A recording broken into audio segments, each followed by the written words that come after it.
যুগের ঘোর তিমির, তিমির কথার অর্থ হচ্ছে অন্ধকার।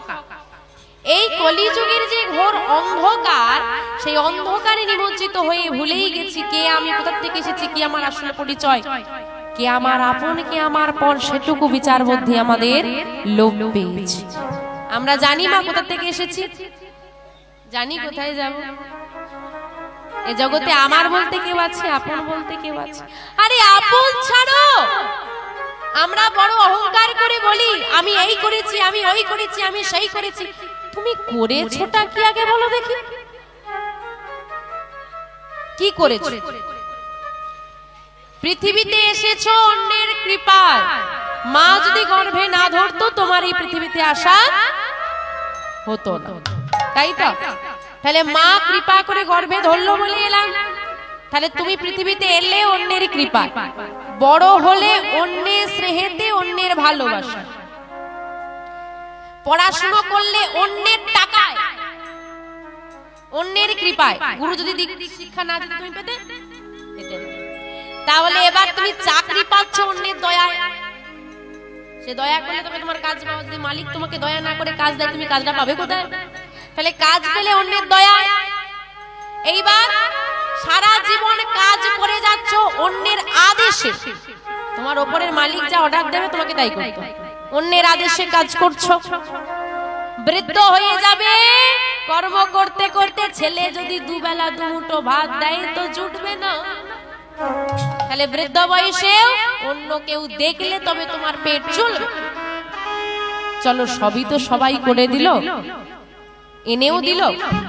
এইবার বাড়ি যা নিজে, বাড়ি মানে কি আমাদের আসল বাড়ি ফিরতে হবে তা না।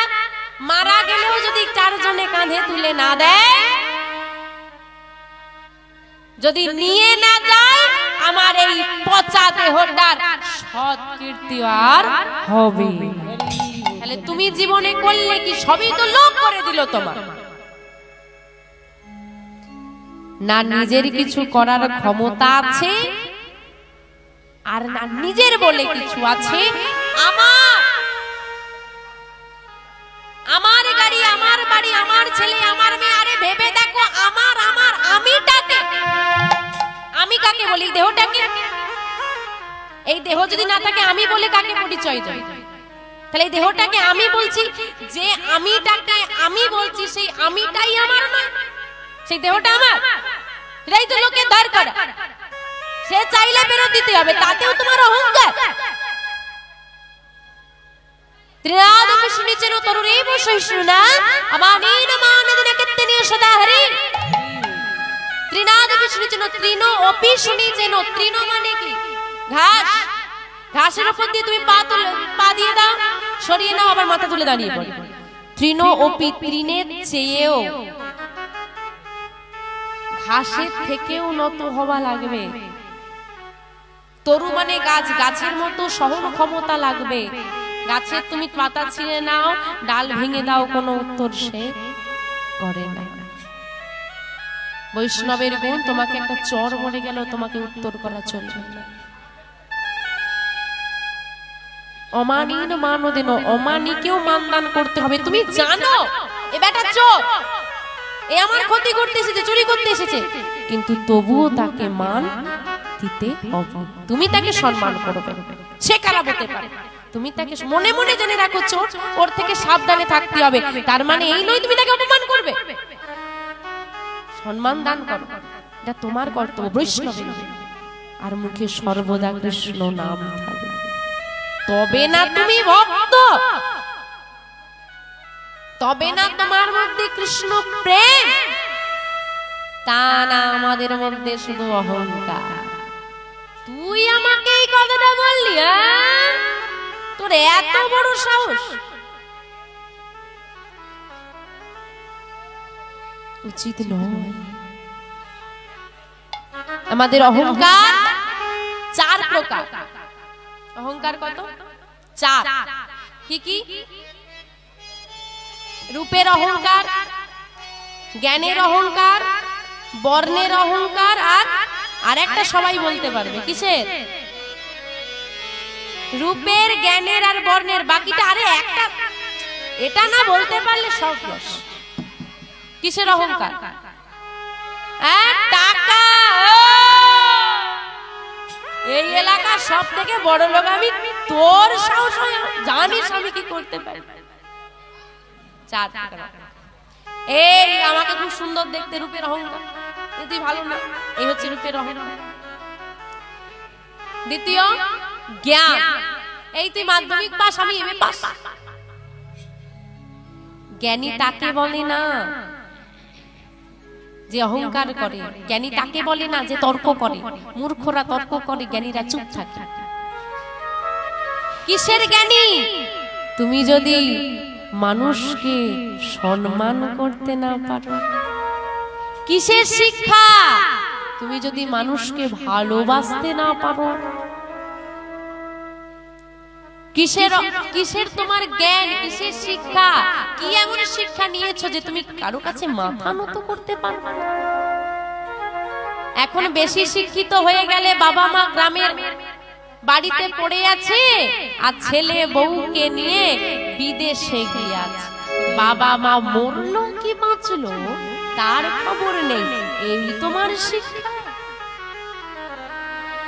বাবা, একজন সরকারি কর্মরত ব্যক্তি বিদেশে থাকে, বাবা মাকে দেখে না। আর একজন চাষি সকালবেলায় উঠে বাবা মাকে প্রণাম না করে দিন শুরু করে না। এই ক্ষেত্রে আপনি শিক্ষিত কাকে বলবেন আর মানুষ কাকে বলবেন? আমার শিক্ষিতকে দুজনে, শিক্ষিতকে দুজনে, মানুষকে চাষি, ও বেটা ও মানুষ। কারণ আপনি বলবেন চাষি তো পড়াশোনা করেনি, তাহলে তাকে শিক্ষিত বলবো কেন? তার মধ্যে পুঁথিগত বিদ্যা নেই, কিন্তু সামাজিক শিক্ষা আছে। মানুষ মাত্রই শিক্ষিত, কিন্তু শিক্ষিত মানুষ নয়। যাকে আপনি মানুষ বলবেন তাকে আপনি শিক্ষিত বলতে পারবেন, কারণ তার মধ্যে পুঁথিগত বিদ্যা না থাকলেও সামাজিক শিক্ষা আছে। কিন্তু যে বাবা শুধুমাত্র পুঁথিগত বিদ্যায় ভরিয়ে নিয়েছে, যার ঘরে খুঁজলে এখন 20টা 25টা সার্টিফিকেট পাওয়া যাবে, জিজ্ঞেস করে দেখুন যে আমাদের দয়াময়কে বা আমাদের ধর্মের নামকে যদি হিন্দু বলে বসে, সনাতন নামটা সে না জানে, 20টা 25টা সার্টিফিকেট বের করতে পারবে। যদি না বলতে পারে আমার দয়াময় এসেছিল কবে, গৌরহরি কবে এসেছিল, তাহলে শিক্ষাটা বৃথা। তুমি যদি যীশু খ্রিস্টের জন্মদিন ধুমধাম করে পালন করো আর গৌরহরির আবির্ভাব যদি বলতে না পারো, তাহলে তুমি কিসের সনাতন ধর্মের মানুষ? কি তোমার শিক্ষা? হয় না গো, শুধু পুঁথিগত বিদ্যায় ভরিয়ে নিয়ে অহংকার দেখালে জ্ঞানী হওয়া যায়। তাহলে জ্ঞানের অহংকার, বর্ণের অহংকার কি? আমি বর্ণশ্রেষ্ঠ ব্রাহ্মণ, আমাকে সবাই মেনে চলবি। তুই মুচির ঘরে, তুই আমাকে ছুবি না। কি বাবা, এখন এই বর্ণভেদটা অনেক কম, কিন্তু এক সময় এই বর্ণ প্রথাটা খুব প্রবল ছিল, কি তাই না? তাই বলছে কি জানো, মুচি হয়ে শুচি হয় যদি কৃষ্ণ ভজে, শুচি হয়ে মুচি হয় যদি কৃষ্ণ তেজে, যদি তাই গৌর হরি হরি হরি হরি হরি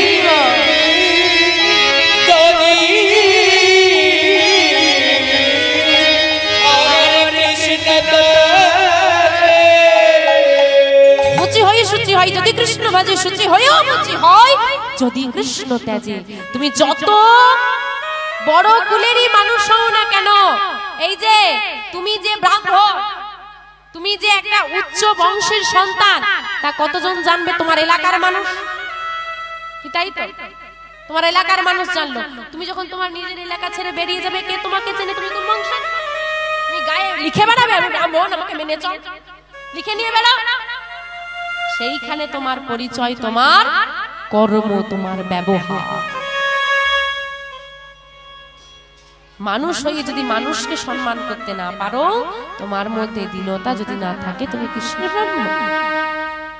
আচরণ করো, মানুষ তুমি ব্রাহ্মণ কিনা তা পরিচয় দেওয়া লাগবে না। মানুষের পরিচয় মানুষের কর্ম, কর্মটা ভাগ্য।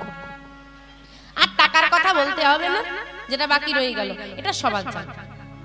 এখন দেখাই যাচ্ছে, তাহলে অহংকার করো না। আর এই যে আমরা অহংকার করে বসি, এখানেই কিন্তু পতন। তোমার অহংকার যেদিন থেকে এসে যাবে, তুমি ভেবে নাও সেদিন থেকে তোমার পতন সূচিত হয়ে গেছে। যদি উঁচু হতে যাও, আগে নিচু হওয়া লাগবে, তাই তো বাবা? এই যখন ছোড়া হয়, তীর ছোড়া হয়, তো তীরটাকে আপনি যত পেছনে টানতে পারবেন, সে কিন্তু তত বেশি এগোবে। কম টানলে কম যাবে, বেশি টানলে বেশি যাবে। তুমি যত নিচু হতে পারবে, যত পিছতে পারবে, যত নত হতে পারবে, তত উপরে যেতে পারবে। রাধে রাধে। তা হচ্ছে এই যে কলিযুগের অন্ধকারাচ্ছন্ন হয়ে গেছি আমরা। কলি ঘোর তিমির, তিমির মানে অন্ধকারে ডুবে গেছি। কে আমি কোথা থেকে এসেছি কিছু জানি না।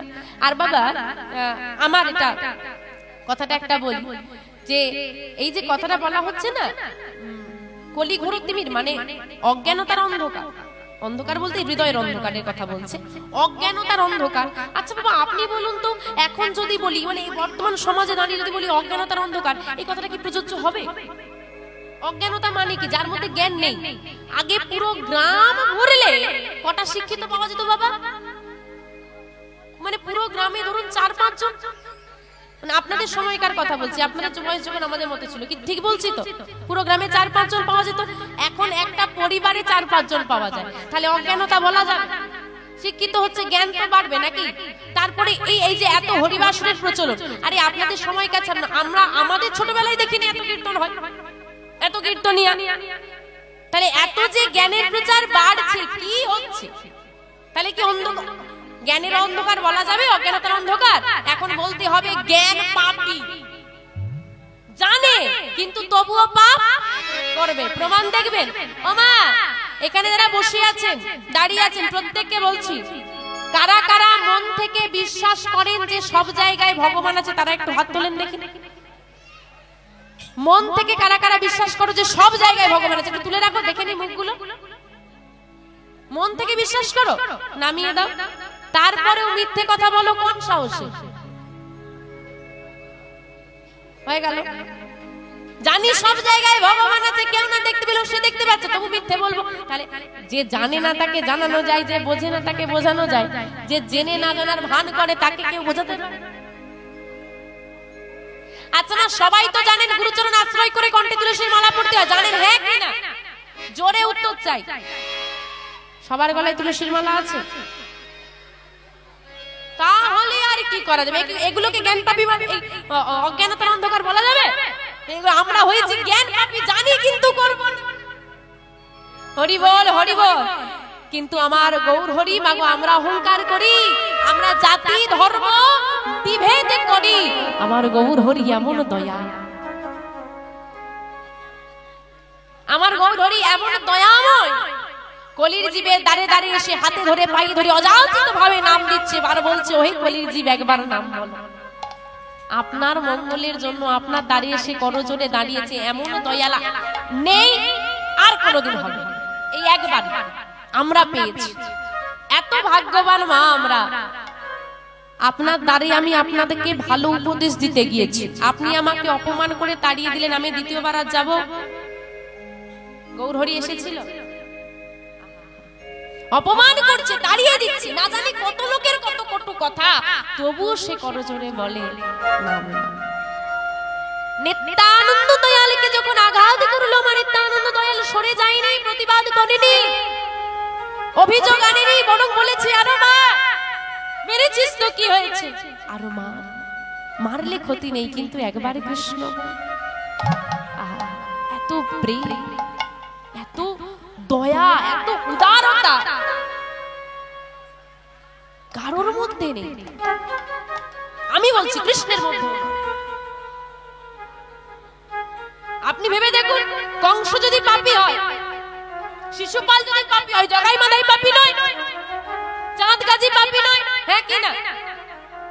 তাহলে কৃষ্ণ কি করেছে বাবা? বধ করেছে, আর গৌর হরি উদ্ধার করেছে। কতটা প্রেম থাকলে করা যায়। বধ করেছে, বধ মানে কি প্রাণে মেরে ফেলেছে, হৃদয়টা পরিবর্তন করার ক্ষমতা তার ছিল, বধ করে ফেলেছে। কিন্তু আমার গৌর হরি কত প্রেম, সেও আঘাত করেছে, কিন্তু যে আঘাতে শরীরটাই কষ্ট হয় সেটা নয়, যে আঘাতে হৃদয়টা বিদীর্ণ হয়ে যায় সেই আঘাত। হৃদয়টাকে, হৃদয় চিত্ত শুদ্ধি করে দিয়েছে।